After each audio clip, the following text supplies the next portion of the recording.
So, how do we respond to stress? Stress happens when we don't believe we can do all the things that we have to do, or we don't think something's achievable. Or somebody once said, stress happens when the world expects things of us that we just don't want to do. Now, we have challenges in our lives, and we also have capabilities, abilities, things we can do, resources, skills. And when things go along in the middle, when we're well balanced with the challenges and what we're able to do, then we function. And some people would call this particular state of mind being in flow. Everything works. But life's not like that. And sometimes things do go out of balance. Sometimes we'll be over challenged. We'll have a lot of things to do. And when people have to keep that focus for a long time, when they don't have the respite, when they don't have that time to get rid of all those extra chemicals that are firing through your body, then that's when people can head towards what we call burnout.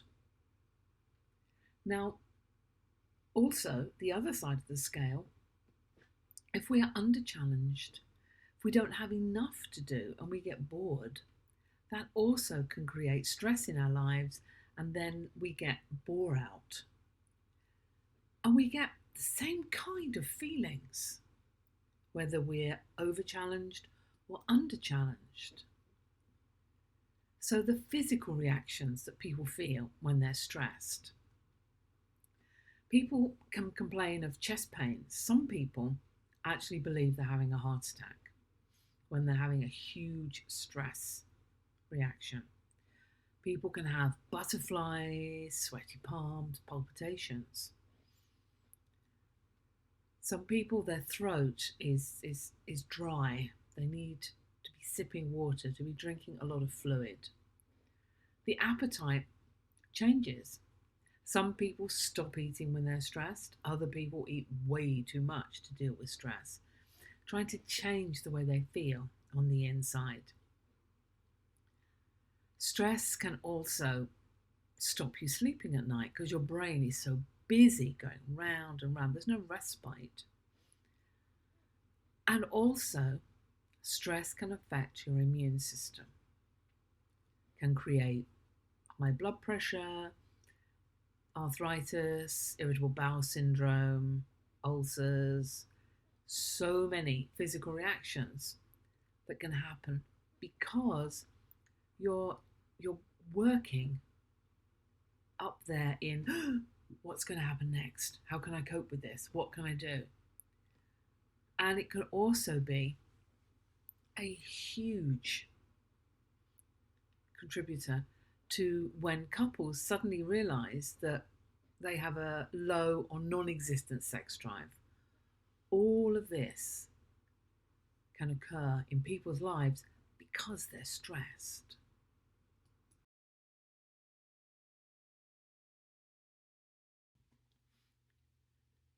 So we've looked at physically how stress can affect you. Now, stress affects us psychologically as well. People become very irritable. They have this feeling of being under immense pressure, a feeling that they just can't take anything else on. They can't deal with anything else. They have complete overload. Now, as their system psychologically becomes overloaded and the fight or flight response kicks in, we also begin to lose the ability to do certain things. Problem solving suddenly becomes really difficult. Making decisions seems like an impossibility. People can't concentrate. They lose their creativity. There's a huge conflict in what they think they have to do and the fact that they can't do it. They might fail. And they want to keep doing But they also have this huge urge to run away, to hide. When it becomes extreme, people have an awful lot of anxiety. And people are telling them, chill, relax, let it go. But that's the one thing they can't do. They don't know how. They're going round and round and round in their head. They can't relax. And some people become incredibly depressed. And all of this contributes to how we behave. People stressed tend to play hard, work hard. They have coping mechanisms of dealing with their stress. These coping mechanisms do not necessarily help with this, reducing the stress levels in their lives. They turn to alcohol. They drink a whole lot more than they did before, a whole lot more than is healthy for anyone to drink. Some of them drink to oblivion. They drink to forget. They drink because when they're drunk, they can sleep. They turn to drugs. They go out, they're so tired and stressed. Some of them may use cocaine or other behavioural enhancing drugs to make themselves feel better. But then they get such a high, we then get even more sleeplessness. So then they may turn to other drugs to calm down and to reduce their stress. They may be looking at smoking marijuana or taking some other form of slowing down their mood, sleeping pills, something else just to help them sleep. People tend to smoke more when they're stressed. And all of these things do not necessarily aid in their stress reduction. In fact, they can enhance the whole stressful behaviour. I mean, alcohol, for example, reduces your ability to access outside support. No one can reach you while you're drunk. The same as when you're taking drugs. No one can really reach you when you're high. So you don't get any outside support. So you begin to feel even more isolated than you were before. And then you may start binge drinking or binge taking drugs to cope with that feeling. Smoking. Nicotine actually increases stress. The whole chemical reaction that takes part in your body while you're dealing with the nicotine actually resembles a mini panic attack and being stressed.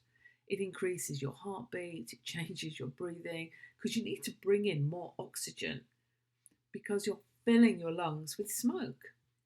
And, we're not really designed to be smoking.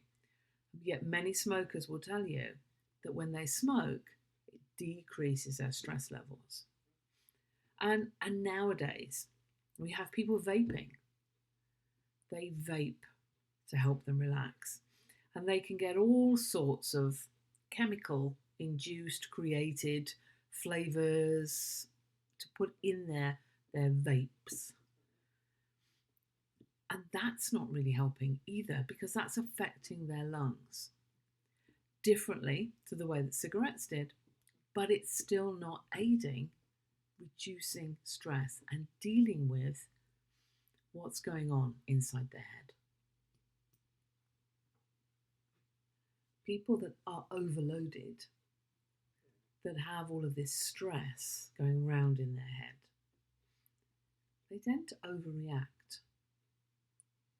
Somebody who is stressed, has too many things to do, can't take on one more thing. Now, that one more thing could be as simple as asking your partner if they could empty the dishwasher. And there can be a huge overreaction, a burst of anger at you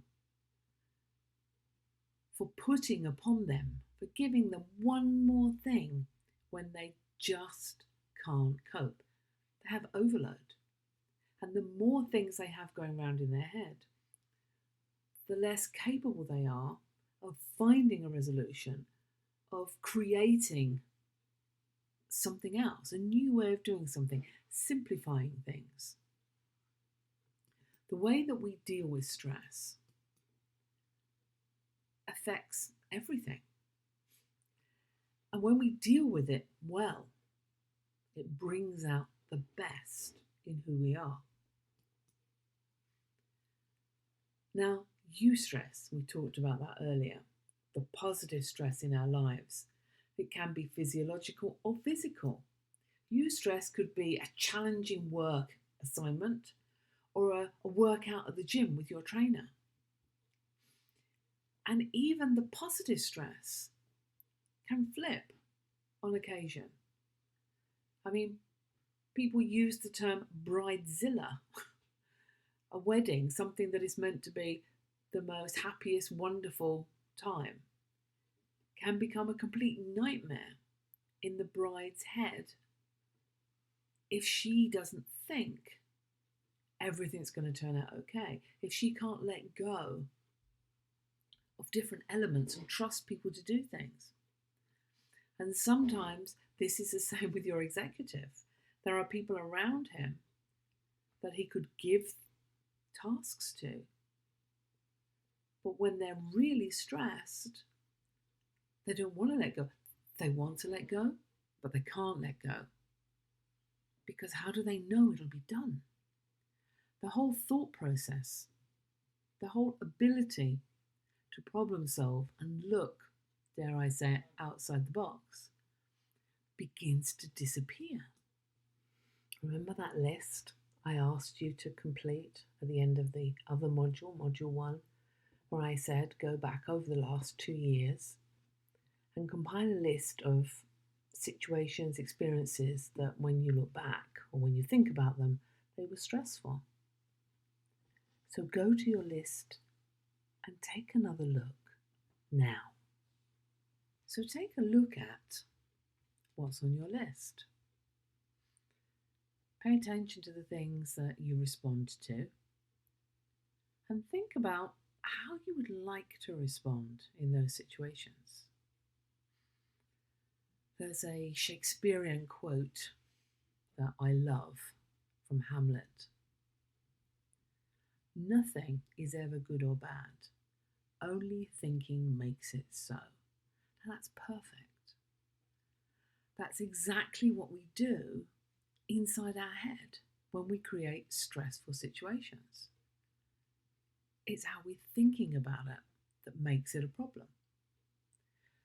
Now, some people do need stress to motivate them into action. In the college, we have students on our diploma and they are given various assignments, research to do, projects, and they get 3 months to complete an assignment. They have 3 months to do their research, their reading, and to put together their response. Some people will just get straight to it and get very excited. And then there are others where they think, oh, I have 3 months. And then at the next weekend on the diploma, we give them some encouragement to begin if they haven't begun. And you can see on their faces, they're thinking, oh, I've got 2 months, I've got 8 weeks. And then suddenly, well, not so much. They need that deadline getting closer and closer to be able to motivate themselves. And some people find stress infectious. You can pick it up from people around you. And how you deliver a project also affects how it runs. When I was working for an investment bank in the City of London, our managing director had a great way of delivering a project to the team. If she had something that she wanted us to put together, by the end of her delivery, a lot of people were already stressed out because of how she delivered it. And you see her reaction. She didn't believe it was going to work out well. She motivated herself by being really stressed. She always looked at the things that could go wrong. And sometimes when that stress has been borrowed from somebody else, if it's not really your stress, sometimes it takes a little digging to find out what it is and how you can change it. The good news is there's always a way to change it. So, what kind of stressors do we have?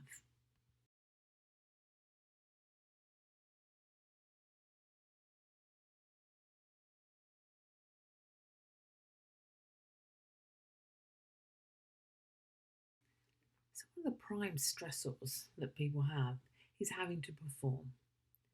Now, this could be making a speech, a presentation, learning to drive a car, starting that new job where you have that learning curve.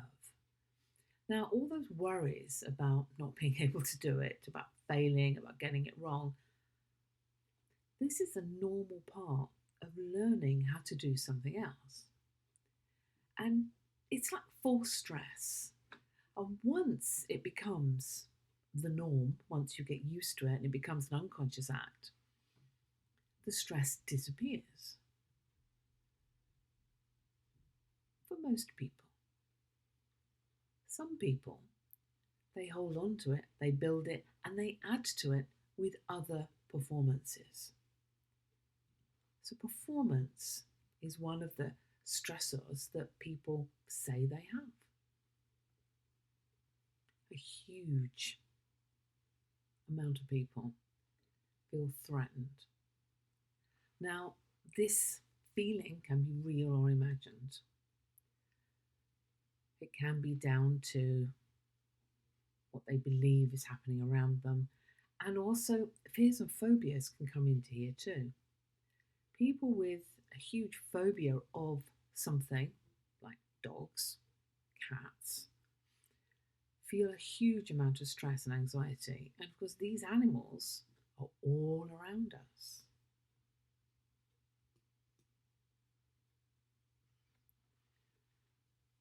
And then we get to the boredom and the frustration.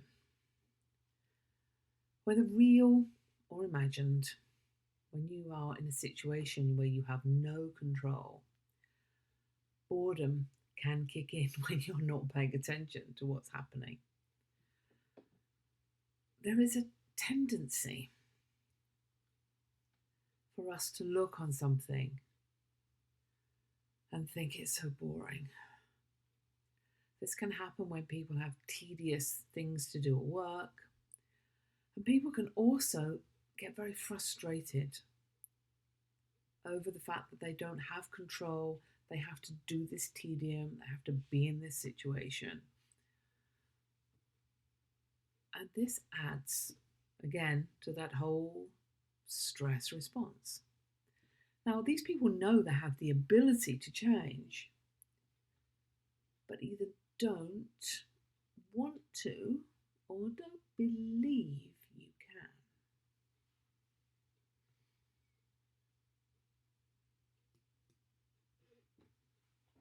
Bereavement, loss, stresses many people. And we're not just talking about the loss of a loved one. People can grieve for a loss of friendship, a pet, their job, a loss of a lifestyle. There are so many things that people miss. And they sit around and they don't really know how to let go of that feeling of grief, of loss. And they keep living in the past, back when they had it. We had somebody we knew many, many, many years ago, a family friend. And at one point, they had a really successful business. They had plenty of money, they had fantastic holidays, cars, jewelry, everything. And he lost the business. And all he kept talking about from that point until the day that he did die, which was some 30 years later, was how things used to be different. I used to be able to do this. And he never wanted to let go. He lived in the past.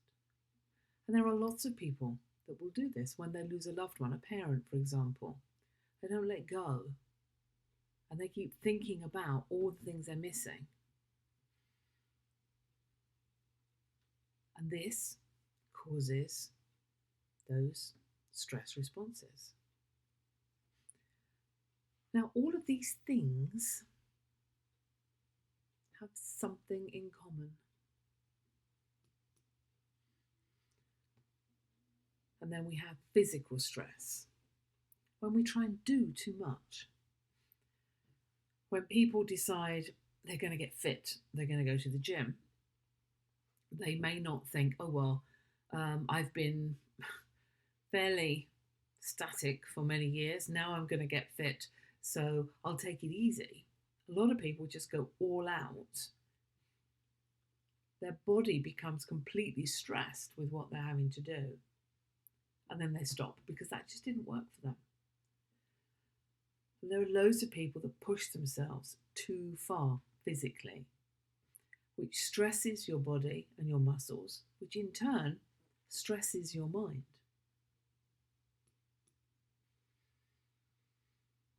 Now, there is something that's always fascinated me with stress. I mean, there are those people who get stressed very easily, very quickly,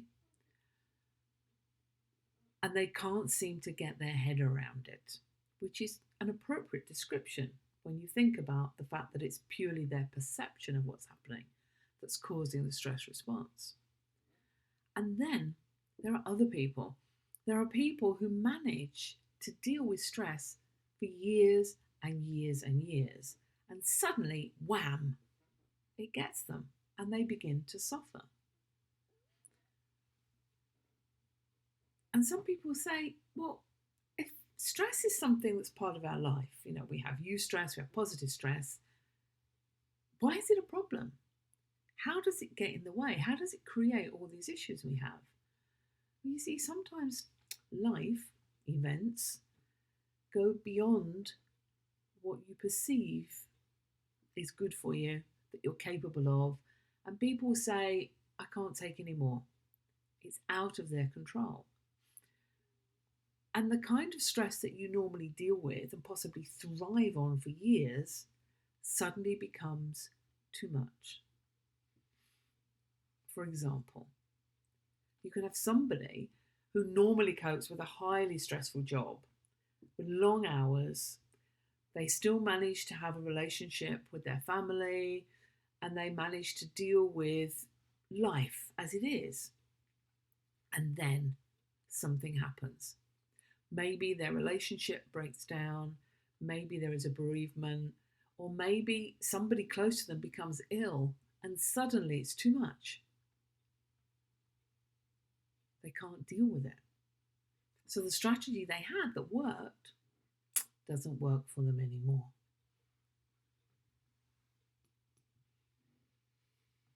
Stress changes the way we look at the world around us.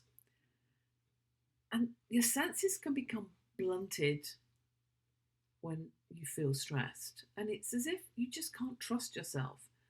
People need to look for validation on the outside way more when they're stressed.